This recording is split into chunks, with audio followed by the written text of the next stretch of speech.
এটা রকি না? ওই রকি শুন শুন, পরীক্ষা কেমন দিলি? ভালো দিলি তো? স্যার আপনি? হ্যাঁ স্যার, হেভি পরীক্ষা দিয়েছি, এমন পরীক্ষা দিয়েছি না একবারে তাক লাগা, পুরো একবারে হেভি, একবারে যাকে বলে গাড় ফাটা পরীক্ষা। কি বললি? আচ্ছা বল দেখি তুই কি লিখেছিস পরীক্ষায়? আপনি শুনবেন স্যার, বলছি তাহলে শুনুন। কয়াকার বয়াকার ময়াকার কি ছিল যেন ভুলেই তো গেলাম। হ্যাঁ রয়াকার বয়াকার নয়াকার বলতেও পারছি না, ভুলে গেলাম। ওই তোকে আমি এই শিখাইছি, এখানে রিডিং বল, আমি শুনবো। ও আপনি রিডিং শুনবেন স্যার? তাহলে শুনুন।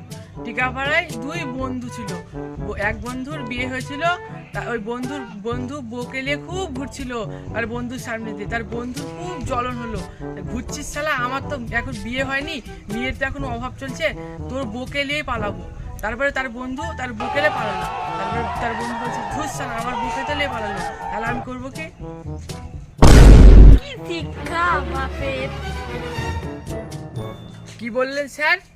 একদম স্যার, বাপে যাবেন না কিন্তু, আমাকে যা বললেন বললেন, বাপে খবর দেন আমার যাবেন না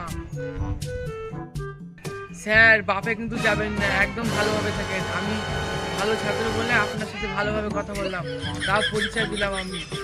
এবার কিন্তু বাপে গেলে খুব খারাপ হবে স্যার, বলে দিচ্ছি।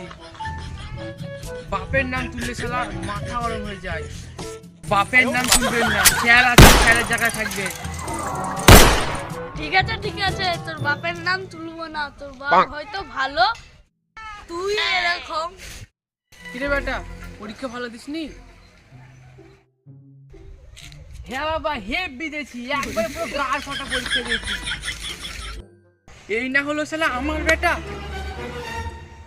मौज कर दी मौज कर दी वाह बेटे वाह।